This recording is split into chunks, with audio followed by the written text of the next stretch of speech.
Hey everyone, Graham here. So Aeroplan just dropped their latest quarterly update to their flight rewards chart, and there's one number that's going to absolutely blow your mind.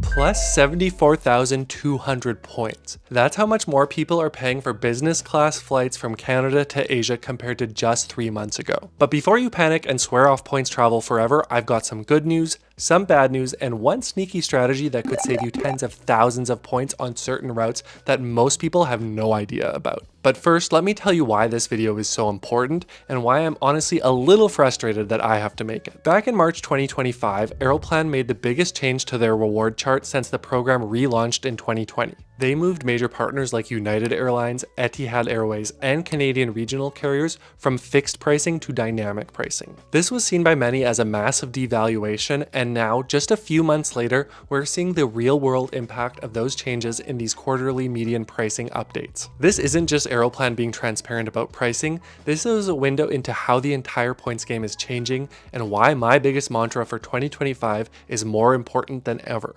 Earn and burn. Quick heads up before we dive in, if you find value in this analysis and want to stay ahead of these changes, I'd really appreciate if you subscribe to the channel and check out my newsletter where I break down opportunities like this as they happen. The link's in the description below. What are these updates and why should you care? So first, let's talk about these quarterly median pricing updates actually are, because this data was literally impossible to get before March 2025. When Air Canada Aeroplan moved some of their major partners to dynamic pricing earlier this year, they started publishing these median values in their flight reward chart. These numbers represent the actual median redemption cost that real people paid for flights over the past 4 quarters. Think about how fascinating this is. For the first time ever, we can see what other Aeroplan members are actually paying for their redemptions.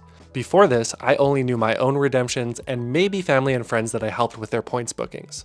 Now we have large-scale data showing what people are willing to pay with their points. I've been monitoring these changes since they were announced because understanding these trends is critical for timing your bookings and knowing when you're getting a good deal versus when you're getting taken for a ride. Here's why this matters. If you see a redemption price close to its starting at values, you know you're getting an incredible deal. If you see prices close to the median value, you're getting a fair deal. But if you're seeing pricing way above the median, that's when you know to look elsewhere, wait for better availability, or bite the bullet if you absolutely have to. The fact that Aeroplan is updating these quarterly also tells us something important about the industry.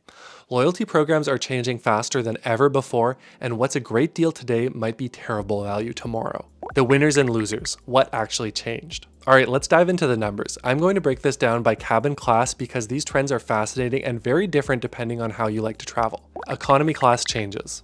The most notable increases hit close to home for Canadians. Short-haul flights within North America went up by 2,700 points, and transatlantic flights in the first distance band, that's routes from Toronto and Montreal to Dublin, London, Paris, Amsterdam, increased by 5,000 points. This tells me that demand for European travel is absolutely up. Everyone wants to go to Europe, and Aeroplan members are willing to pay more for it. But here's where things get interesting. Longer routes actually got cheaper. The third and fourth distance bands on transatlantic routes dropped by 5,700 and 2,200 points respectively. Ultra-long-haul Pacific routes over 11,000 miles dropped by 9,200 points. Premium economy, the Wild West. Premium economy had the most dramatic swings, and this only applies to Air Canada flights since they're the only Aeroplan partner offering premium economy redemptions with Aeroplan points. We saw decreases of up to 27,200 points on some trans-Pacific routes, but increases of up to 26,600 points on others. The volatility tells me that people are still figuring out how to value premium economy, and Aeroplan is adjusting accordingly. Booking premium economy with Aeroplan can be super attractive to give you great chances of e-upgrade clearance to business class. Otherwise, for me personally, I try and book in either business class or economy. I don't find that the bump in price from economy to premium economy is worth the extra points in most cases for me. Business class, the Asia shock. And now for the big one. That's 74,200 point increase for business class to Asia in the first distance band. This affects routes like Vancouver to Tokyo and Osaka. Honestly, I'm not that shocked. The demand for Asia travel, especially in premium cabins, is absolutely insane right now. People are willing to pay more both in cash or points to get to Asia in business class. But here's the silver lining. We also saw a massive 40,000 point decrease for business class to South America in the third distance band. This confirms something I've been saying for a while. South America is becoming one of the best value destinations for your Aeroplan points if you want to fly in premium cabins. My biggest warning: why earn and burn matters more than ever. Here's where I need to get serious with you, because this data proves something I've been saying for a while now. Loyalty programs are constantly changing, and opportunities that exist today can be gone tomorrow. Looking at some of these numbers, we're talking about increases of 30,000, 40,000, even 74,000 points for the same flights just a few months later. That's not gradual inflation, that's rapid devaluation in real time. This is why my #1 mantra for travel points in 2025 is earn and burn. Don't hoard your points like they're going to appreciate in value, because they're not. They're depreciating assets, and these quarterly updates prove it. I've seen too many people save up hundreds of thousands of points for that perfect trip, only to find that their dream redemption now costs twice as many points. Some of the sweet spots that made this hobby incredible are disappearing faster than ever. More people are getting into the game, which means more competition for award seats and higher redemption rates. Airlines like Air Canada are implementing dynamic pricing. Unfortunately, the days of predictable, fixed award charts are largely behind us. My current strategy is to book trips 320 plus days out when airlines release their schedule and award space. Most programs like Air Canada have reasonable cancellation or change fees, so I'll book trips I plan to take but might modify later just to lock in great pricing. I'm constantly trying to use my points as fast as I earn them. The secret strategy nobody's talking about. Alright, here's the big reveal I promised at the beginning. A strategy that can help you avoid some of those dynamic pricing increases, specifically with United Airlines. I discovered that if you try and book a United flight by itself, it follows the new dynamic pricing model and costs significantly more.